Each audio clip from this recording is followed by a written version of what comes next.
Bienvenue dans cette émission destinée aux membres de la Startup Academy que nous avons convenu d'appeler les chroniques des membres de la Startup Academy.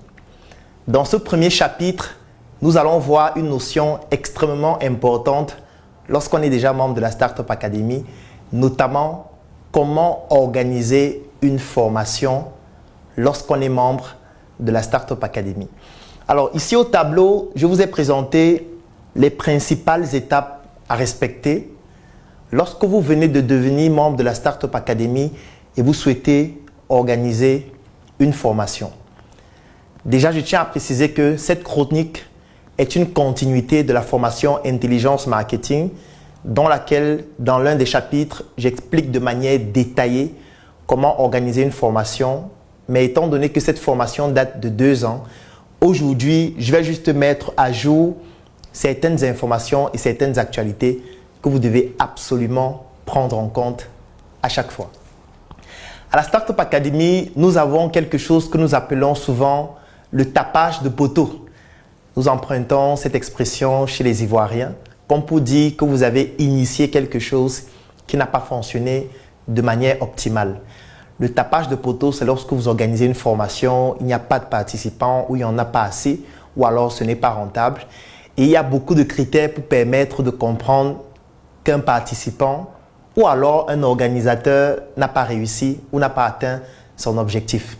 Comme le fait que chaque fois qu'un membre de la Startup Academy organise une formation et qu'à la fin, on ne voit pas les images sur Internet, sur son profil, sur sa page, on sait directement que la formation ne s'est pas bien déroulée. Ou alors lorsque les images, c'est uniquement lui seul, ou alors c'est un cadre, c'est un plan bien précis qui montre qu'il y avait 1 ou 2 personnes. Ça peut paraître amusant, mais ça peut être une frustration qui devient profonde et qui devient particulièrement gênante lorsque l'organisation de sa formation nous a coûté beaucoup de temps et beaucoup de ressources matérielles, intellectuelles, financières, etc. Donc, dans cette formation, je vais vous présenter donc quelques éléments qui vont vous permettre de pouvoir comprendre quels sont les éléments importants à prendre en compte lorsqu'on veut organiser une formation en étant membre de la Startup Academy. Je tiens à préciser que les informations que je vais donner ne sont valables que pour les membres de la Startup Academy parce qu'il y a certains avantages qui ne sont réservés qu'aux membres de la Startup Academy. Donc, quelqu'un qui n'est pas membre de la Startup Academy et qui souhaite organiser une formation, j'ai envie de dire que les informations que je vais donner dans cette chronique ne vont pas réellement lui être utiles parce qu'il y a beaucoup d'aspects ici que je vais présenter qui ne sont réservés qu'au cadre des membres de la Startup Academy. La première chose, c'est le thème. Comment est-ce qu'on choisit un thème pour organiser sa formation? Je ne vais pas revenir sur le fait que vous devez avoir qualité afin d'être le bon messager du message que vous voulez transmettre durant votre formation. Je ne reviens pas dessus parce que c'est déjà suffisamment expliqué dans la formation Intelligence Marketing que je vous conseille de suivre entièrement. C'est une formation qui fait plus de 3 heures dans laquelle je prends près d'1 heure de temps pour vous expliquer quelles sont les stratégies à implémenter pour organiser une formation. Donc ici, je ne vais pas revenir en détail sur ce qui a déjà été expliqué dans cette formation qui a été très bien réalisée. Donc, le thème est fonction de la cible. C'est pour ça que les 2 premiers éléments, c'est le thème et la cible.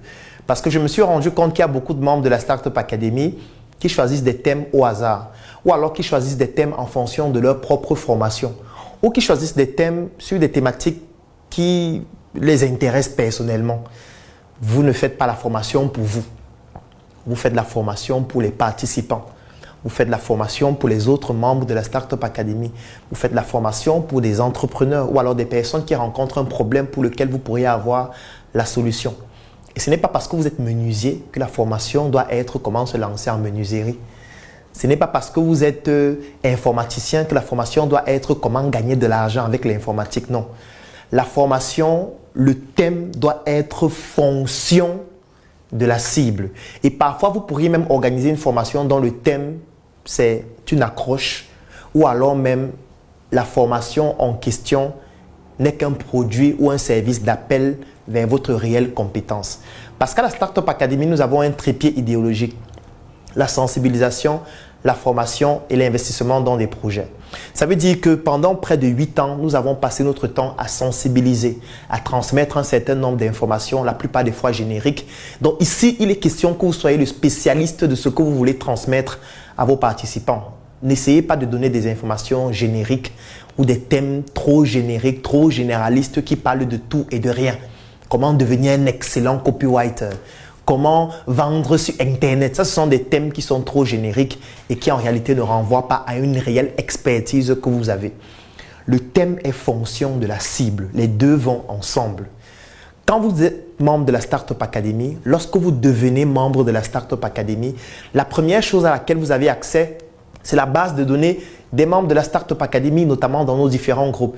Ça veut dire que vous avez la possibilité de savoir combien de membres de Startup Academy il y a, combien sont à Yaoundé, combien sont à Douala, combien sont en Côte d'Ivoire, combien sont aux États-Unis, combien sont en France, combien sont dans l'agroalimentaire, combien sont dans la cosmétique.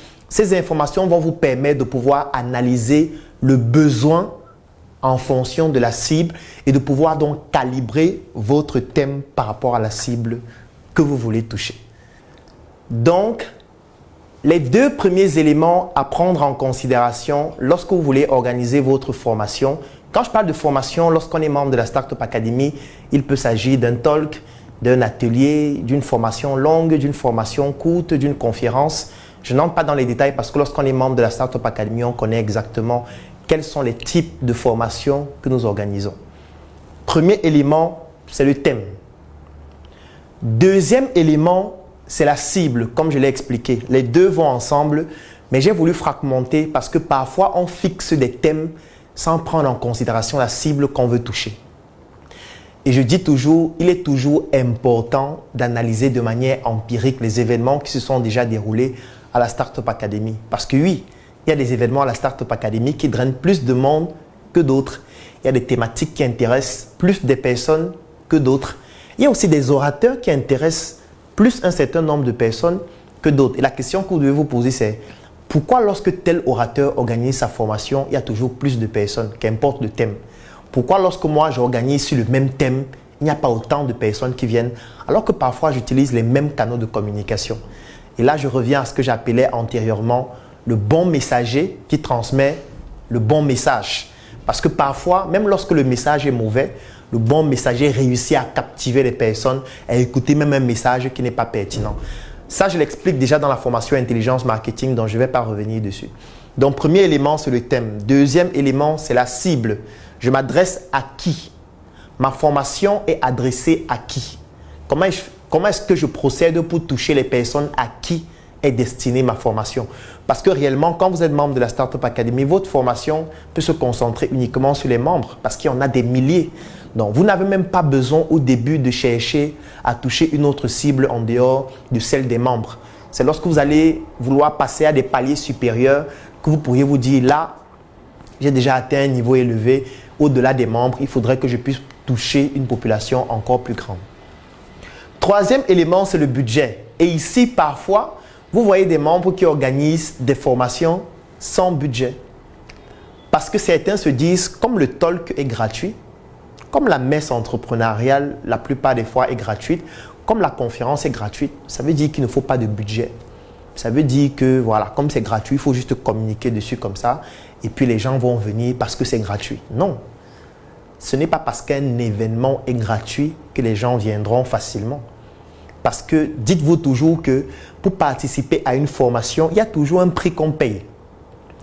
Si la personne n'a pas payé en donnant 10 000 francs, 5 000 francs, 25 000 francs, sachez que la personne paye de son temps pour être là. Si vous organisez une messe entrepreneuriale qui va durer 4 heures de temps, un dimanche, entre 10 heures et 14 heures, lorsque quelqu'un se déplace de chez lui, laisse ce qu'il a à faire, laisse sa possibilité de pouvoir se reposer pour venir s'asseoir durant votre messe entrepreneuriale et vous écouter pendant 4 heures de temps, il faudrait bien qu'il y ait un intérêt particulier. Sinon, pourquoi est-ce qu'il viendrait? Parce que c'est gratuit. Non, il y a beaucoup de choses plus intéressantes qui sont aussi gratuites, comme sur Internet. Il peut prendre son téléphone et aller sur Internet, sur une chaîne YouTube, suivre une formation plus pertinente que la tienne qui est aussi gratuite. Il peut aller sur un site internet ou alors il peut aller, même sur sa télévision, suivre une émission, un documentaire qui est gratuit, qui est plus intéressant que ce que tu es en train de proposer. Ça veut dire que tu ne dois pas penser que comme ta formation est gratuite, ça signifie qu'il n'y a pas d'effort à faire, les gens vont seulement venir parce que c'est gratuit. Non. Il faut que tu mettes un budget pour pouvoir stimuler le maximum de personnes à venir. Le budget, je ne pourrais pas donner un montant parce que ça va dépendre de la formation, ça va dépendre de l'objectif que tu t'es fixé. Je ne reviens pas sur les détails des objectifs parce que c'est déjà expliqué dans la formation Intelligence Marketing. Dans cette formation, j'explique en détail comment est-ce qu'on consolide son budget, quels sont les éléments sur lesquels on doit s'appuyer concernant le budget qu'on met pour la formation. Donc, je ne reviens pas dessus ici. Mais j'ai mis ce point parce que beaucoup de membres de la Startup Academy organisent des formations sans mettre le budget qu'il faut. Alors, le budget, c'est quoi? Le budget, ça peut être le crédit téléphonique pour appeler les membres. Parce que tu dois te dire que quand tu es dans un groupe où il y a beaucoup de personnes, si tu envoies juste ton visuel, ton flyer, ou alors tu envoies une communication concernant ton événement, ce n'est pas tout le monde qui va suivre parce que tout le monde n'a pas que ça à faire. Donc, parfois, il va falloir que tu mettes un budget pour appeler. Il va falloir que tu mettes un budget pour pouvoir contacter individuellement des personnes. Ça peut être à travers des messages, ça peut être à travers des appels, ça peut être sur Internet, ça peut être en participant à d'autres événements pour parler de ta formation à ceux qui participent aux autres événements. Ça nécessite donc que tu te déplaces parfois pour aller assister à d'autres événements dans lesquels tu estimes que ta cible s'y retrouve. Parce que, étant donné qu'il y a beaucoup d'événements qui s'organisent à la Startup Academy, tu peux te dire, ma cible, ce sont par exemple les étudiants. Tu cibles tous les événements qui intéressent les étudiants à la Startup Academy. Et chaque fois qu'on organise un événement où les étudiants vont se trouver à cet événement, tu viens participer à cet événement parce que pendant cet événement, tu vas pouvoir trouver d'autres étudiants à qui tu vas proposer ta formation. Le quatrième élément, c'est la stratégie. Et dans la stratégie, il y a beaucoup de points que j'ai eu à noter ici. Le premier point, c'est le contenu. Lorsqu'on veut organiser une formation, il faut produire du contenu qui va permettre de communiquer dessus. Le contenu peut être écrit, le contenu peut être vidéo, le contenu peut être photo ou alors le contenu peut être un ensemble d'éléments que vous mettez ensemble afin de pouvoir toucher toujours votre cible. Le contenu doit être fonction de la cible. Ça veut dire qu'on écrit pour s'adresser à une cible. Ça veut dire qu'on doit utiliser le vocabulaire qui correspond à la cible. On doit se mettre dans le contexte de la cible. On doit montrer à la cible qu'on lui ressemble ou alors qu'on a un message pertinent à lui transmettre et qu'on a qualité pour lui transmettre ce message-là. Donc, vous devez préparer des contenus que vous allez exploiter pour pouvoir toucher votre cible à travers les groupes de la Startup Academy, en communiquant individuellement avec les membres de la Startup Academy, en participant aux autres événements des membres de la Startup Academy et surtout à travers vos canaux en ligne, notamment votre page, votre profil ou alors tous les autres éléments que vous pouvez utiliser pour pouvoir toucher votre cible. Sans oublier, bien évidemment, de pouvoir toucher la cible physiquement dans d'autres endroits en dehors de la Startup Academy. Ça peut être dans des marchés, ça peut être dans des écoles, dans des universités, à l'église, qu'importe l'endroit où vous jugez utile et où votre cible se retrouve en majorité. Ça veut donc dire que vous devez pouvoir travailler même votre pitch. Si je me place devant la cible et j'ai 5 minutes, qu'est-ce que je dis? Comment est-ce que je m'exprime? Ça, c'est un élément qui est important, qu'il faut bien préparer parce que ça ne s'improvise pas. Le deuxième point, ce sont les sponsorisations. Comme je le disais, lorsque vous organisez une formation, qu'elle soit gratuite ou payante, vous devez pouvoir toucher le maximum de personnes. Et pour ça, il est nécessaire de pouvoir sponsoriser même en ligne. Parce qu'à la Startup Academy, les membres ont cette manie de suivre aussi les autres membres en ligne. Les membres ont cette habitude de pouvoir savoir ce que les autres membres sont ou alors ce que les autres membres font. Donc, c'est parfois important d'avoir une communauté aussi que vous développez en ligne autour de la compétence que vous avez. Ça permet aux autres membres de venir sur votre plateforme en ligne, de voir ce que vous faites et de se rendre compte qu'en réalité, vous avez une compétence, vous avez une communauté, les gens vous suivent et directement, ils se sentent plus rassurés et ça développe dans votre qualité à pouvoir dispenser cette formation à laquelle ils vont adhérer beaucoup plus facilement. Donc, ça peut nécessiter de mettre un budget pour pouvoir sponsoriser vos contenus.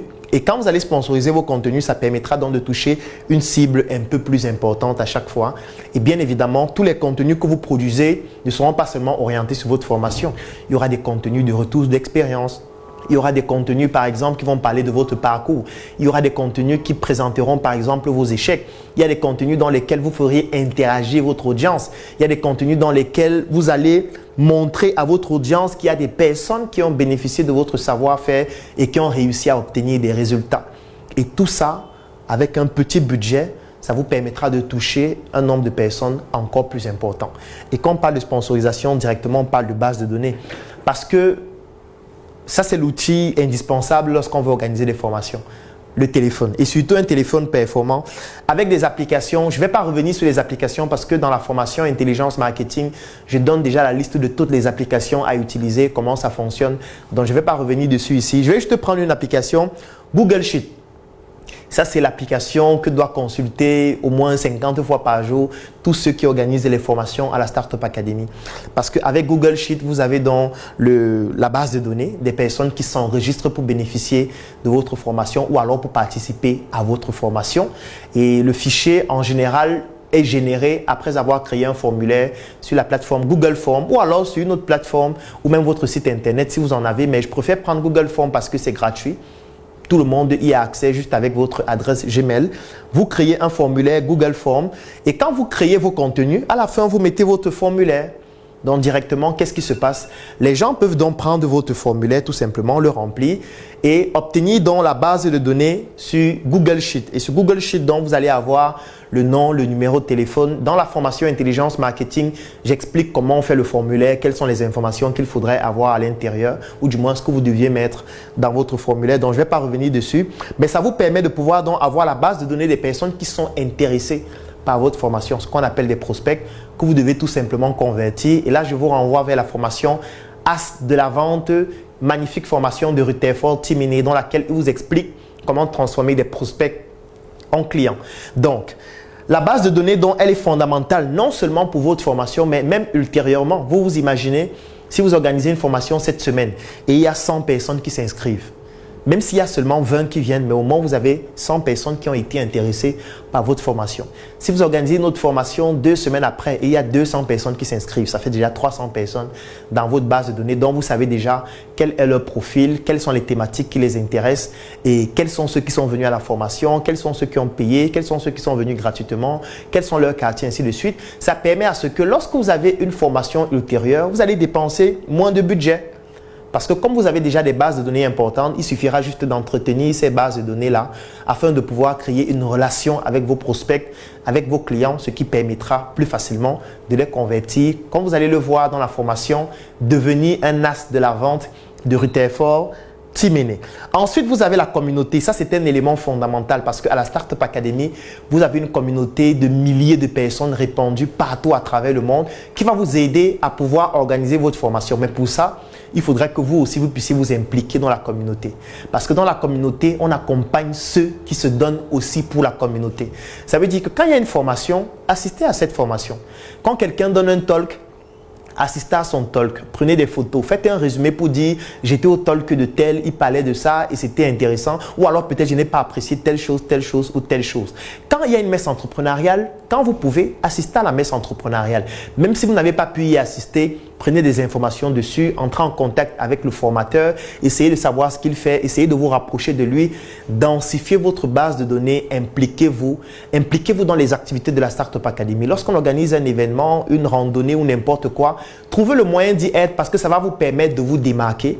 Et quand vous vous démarquez, la communauté s'active pour vous. Ça veut dire que quand vous auriez un événement, la communauté, elle aussi, va communiquer sur votre événement, va recommander votre événement, va participer à votre événement, va acheter vos produits, va acheter vos services. Mais ça ne fonctionne que si vous aussi, vous vous impliquez dans la communauté. Si vous ne le faites pas, vous allez vous battre et taper poteau comme tous les autres. L'autre élément, c'est la logistique. Lorsque vous organisez un événement, il faut penser et tenir compte de la logistique. Vous ne pouvez pas organiser une formation à la Startup Academy. Après avoir analysé votre cible, vous vous rendez compte que 90% de votre cible se trouve à Yaoundé et vous partez faire la formation au siège de la Startup Academy à Tchang. Ça veut dire que vous devez penser comment la logistique va se dérouler pour les personnes qui caractérisent en fait la cible qui doit participer à ma formation. Donc, c'est très important de penser à cette logistique-là, surtout si vous avez des produits et des services que vous allez proposer durant la formation. Et il ne faudrait pas que le produit ne soit pas acheté parce que la logistique pour entrer en possession du produit ou du service soit très compliquée à obtenir. L'autre élément fondamental, ce sont les photos et les vidéos. Alors ici, je vais faire un coucou à toute l'équipe de Startup Training parce que quand vous organisez une formation à la Startup Academy, je vous recommande toujours de la filmer. Des photos professionnelles, une vidéo professionnelle de votre événement, ça permet à ce que même si vous tapez poteau, même s'il n'y a personne qui est venu, au moins vous pourriez avoir une vidéo professionnelle de votre formation, de votre talk, de votre messe entrepreneuriale, de votre atelier ou alors de toute autre activité que vous organisez. Vidéo qui va permettre de produire du contenu. Contenu qui va permettre d'alimenter votre crédibilité en ligne, de développer votre notoriété, votre audience qui permettra ultérieurement d'organiser de nouvelles formations qui vont permettre aux gens de venir. Vidéo même que vous pourriez vendre si le contenu est intéressant. Photos qui vont montrer que vous êtes quelqu'un de professionnel parce que tout ce que vous faites, vous communiquez dessus avec une très bonne valeur perçue, avec des images professionnelles de tout ce que vous organisez. Donc, les photos et les vidéos sont des éléments fondamentaux. C'est pour ça que je parlais de budget. Parce que pour faire des photos et des vidéos, il y a un budget qu'il faut mettre dessus. Mais au moins, lorsque vous avez fait une très bonne vidéo de votre formation, vous êtes sûr que c'est une vidéo qui pourra être exploitée dans 5 ans, dans 10 ans, dans 20 ans ou pourquoi pas plus encore. Et enfin, vous avez les rapports et les résumés. Lorsque vous organisez une formation, à la fin, vous devez toujours réaliser un rapport. Pourquoi est-ce qu'il faut réaliser un rapport? Ça vous permet de pouvoir analyser tout ce qui s'est déroulé durant la formation. Parce que dans votre rapport, vous allez avoir le thème. Est-ce que le thème a intéressé les gens? Est-ce que les gens ont accroché au thème? Est-ce que les gens ont eu à faire des remarques négatives par rapport au thème ou positives? Ou alors, quels sont les autres thèmes dérivés, si ça a fonctionné, qui pourront en découler? Dans votre rapport, on doit pouvoir avoir des éléments concernant le thème. On doit pouvoir voir la cible. Quelles sont les personnes qui ont participé à l'événement? Est-ce que ce sont les étudiants? Est-ce que c'est vraiment la cible qu'on recherchait qui a participé? Ou alors, on a découvert une autre cible qui est intéressée par cet événement et sur laquelle on ne comptait pas au départ? Dans votre rapport, on doit voir la cible. Dans votre rapport, on doit voir le budget. Il faut bien un rapport qui présente le budget, c'est-à-dire on a dépensé combien pour organiser cet événement, on a eu des rentrées d'argent de combien. On doit pouvoir avoir un rapport financier dans votre rapport global. Dans la stratégie, contenu, on a produit combien de contenu? Où est-ce qu'on a utilisé ces contenus-là en ligne, dans les groupes? Combien de personnes ont interagi? Vous devez avoir des indicateurs de performance mesurables qui vous permettent de pouvoir analyser la performance de vos contenus. Sponsorisation, on a dépensé combien? Ça va entrer dans le budget, notamment dans le rapport financier. Base de données, on a une base de données de combien de personnes? Quel est le profil des personnes qu'on a dans notre base de données? On doit pouvoir retrouver ça dans votre rapport. La communauté, quelles sont les personnes qui nous ont aidés à organiser l'événement dans la communauté?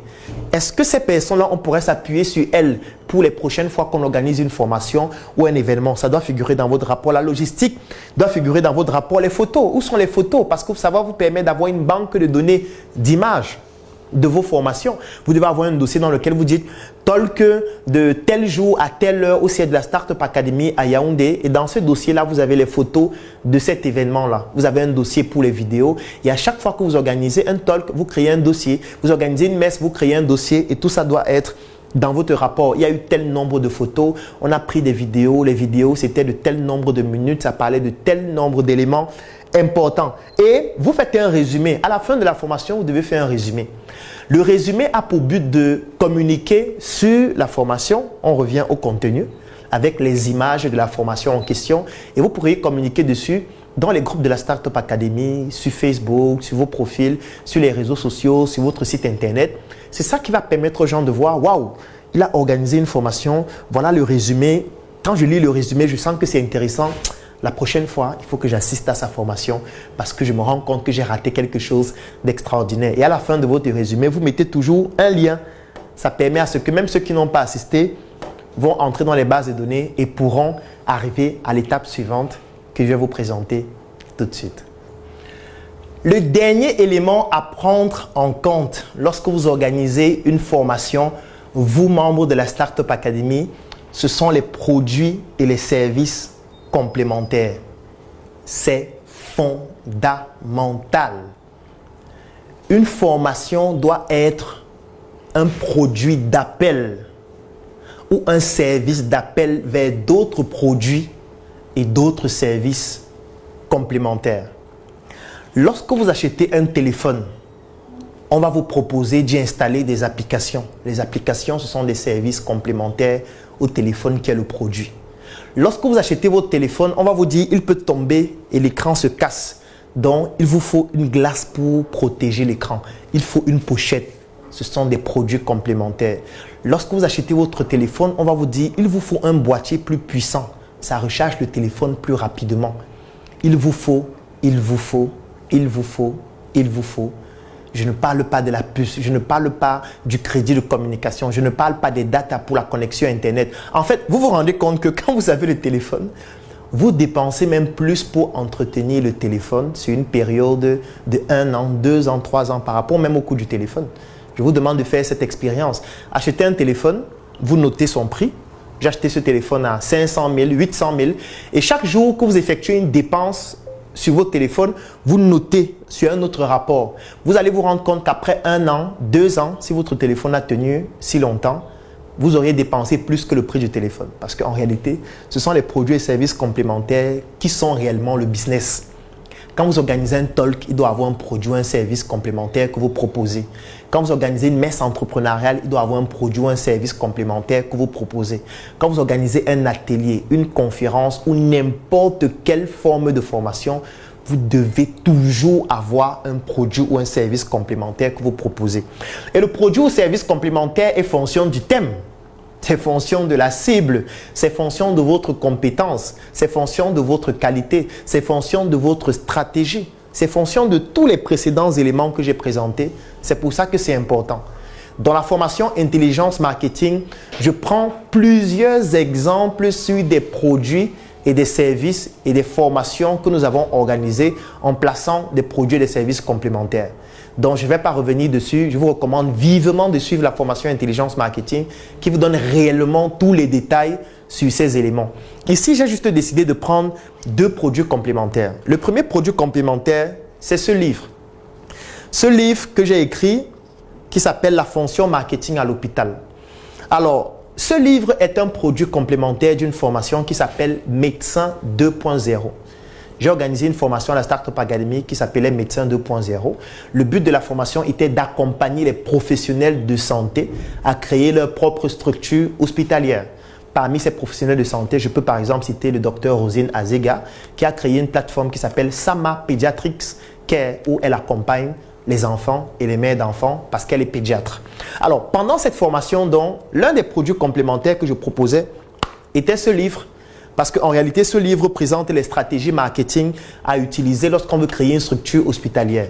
Donc, lorsque je fais la formation, je vous explique comment créer une structure hospitalière en prenant des exemples sur SOS Médecins Cameroun que j'ai eu à créer il y a cela 8 ans aujourd'hui ou encore Médecin 2.0. Et à la fin de la formation, je vous dis, voici un livre qui va vous permettre de pouvoir approfondir ce que nous avons vu. Et directement, le livre se vend aussi, même si la formation était gratuite.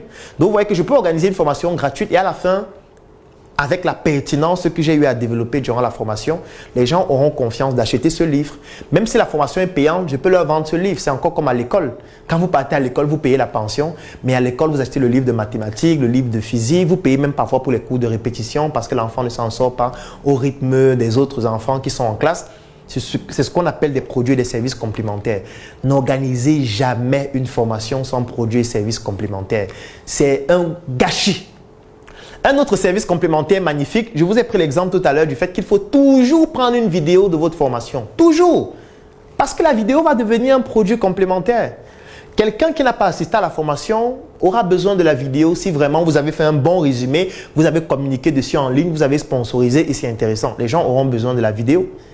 Même ceux qui ont assisté à la formation peuvent avoir besoin de la vidéo pour pouvoir la consulter après ou la garder dans leurs archives. La vidéo peut être vendue. Vous pouvez parfois organiser même et faire en sorte que la vidéo devienne un produit officiel avec un visuel qui présente la formation, la vidéo disponible. Vous pourriez faire des promotions dessus. Ça dépend de ce que vous voulez, mais ça vous produira de l'argent encore après. Donc, ne faites jamais une formation sans la filmer si vraiment vous êtes sûr que le contenu que vous allez dispenser est de qualité. Autre élément que vous pourriez faire comme produit complémentaire, c'est le livre qui peut découler de la vidéo. Il y a ce qu'on appelle aujourd'hui la retranscription. Donc, je peux faire une vidéo comme celle-ci qui est enregistrée et après, je prends la vidéo, je fais la retranscription en texte. Donc, on va prendre la vidéo, on va l'écouter, on va écrire ce que j'ai dit en vidéo dans un texte. On va très bien arranger et ça pourra donner un livre. Donc, directement de la vidéo pourra découler le livre et ça fait directement 2 produits complémentaires. Et je pourrais régulièrement organiser la même formation et à la fin de la formation, je présente le livre comme produit complémentaire ainsi que la vidéo. Un autre produit complémentaire que je vais présenter ici, c'est le coffret VIP que vous connaissez certainement. La mission est simple. Voici une arme capable de changer le mindset du continent africain. Détruire l'obésité de l'inconsistance intellectuelle dans laquelle se cache le coffret VIP. Il possède une arme contenant 200 heures de formation et 8 ans d'expérience entrepreneuriale. Recevez le pouvoir de devenir une meilleure version de vous-même. Armez-vous de cette clé pour une réussite entrepreneuriale. Le coffret VIP est dans ce coffret dans lequel vous retrouvez 17 formations vidéo.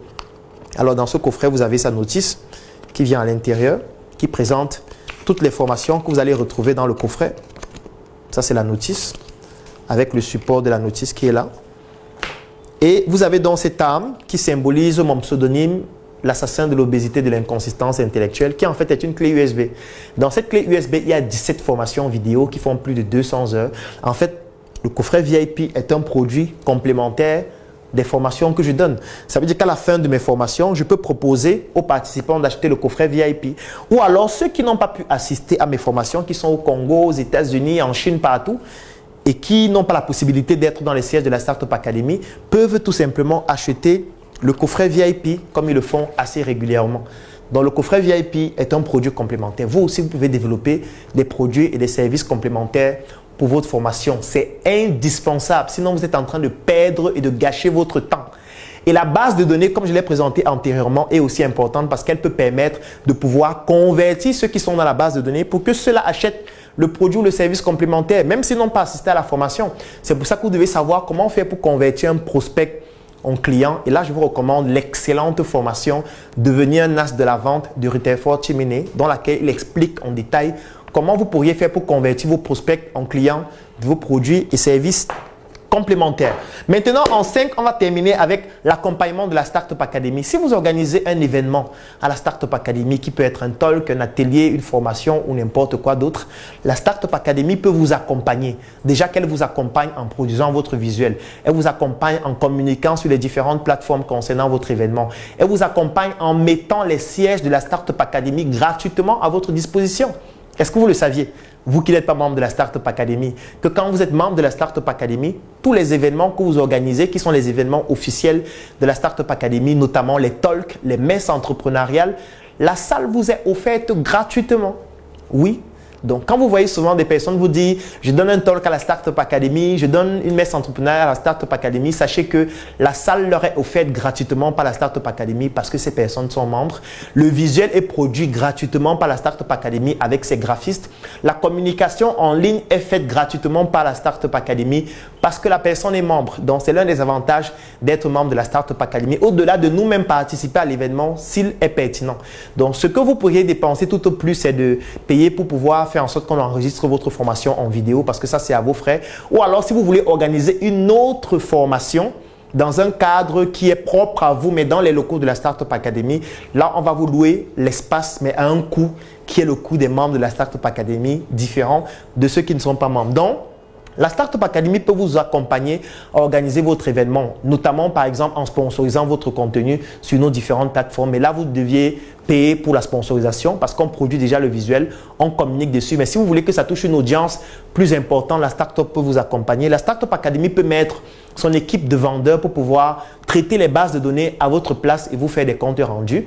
Mais étant donné que c'est un service extra, vous devez payer pour ça. Donc, il y a beaucoup d'autres choses que la Startup Academy peut faire pour que votre événement ait encore un rendement plus retentissant.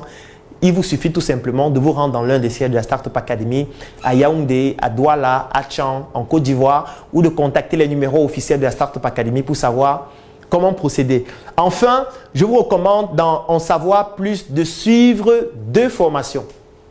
La première formation, c'est Intelligence Marketing que j'ai eu à produire moi-même. C'est une formation qui fait plus de 3 heures. Et la deuxième formation, c'est devenir un as de la vente de Rutherford Timene. Formation magnifique qui va vous permettre de transformer tous vos prospects en clients. Que vous soyez membre de la Startup Academy ou pas, c'est une formation et une compétence indispensable parce que tous les jours, nous vendons des produits. Nous vendons des services, il y a des personnes qui sont intéressées, donc qui sont des prospects, et nous souhaitons les convertir en clients pour augmenter notre chiffre d'affaires. Ce mécanisme qui permet de convertir les prospects en clients là, comment ça se passe? Quelles sont les erreurs à éviter? Vous allez découvrir cela dans la formation Devenir un as de la vente de Rutherford Timene. Enfin, si vous n'êtes pas membre de la Startup Academy et vous souhaitez nous rejoindre, qu'importe l'endroit du monde à partir duquel vous vous trouvez, vous pouvez nous rejoindre en contactant les numéros qui sont dans la description de cette vidéo ou alors en cliquant sur le lien qui est dans la description de la vidéo ou dans les commentaires. Nous allons vous contacter et vous permettre de pouvoir rejoindre cette formidable communauté qu'est la Startup Academy. Et à l'intérieur de cette communauté, vous pourriez organiser régulièrement vos formations, vos événements, développer votre notoriété. Nous allons vous transférer notre crédibilité afin de permettre à votre business de se développer de manière toujours un peu plus exponentielle. Rendez-vous la semaine prochaine pour une nouvelle chronique de la Startup Academy, notamment le chapitre 2. D'ici là, portez-vous bien, rejoignez-nous dans les sièges de la Startup Academy ou contactez-nous à travers les numéros dans la description de cette vidéo. À la semaine prochaine.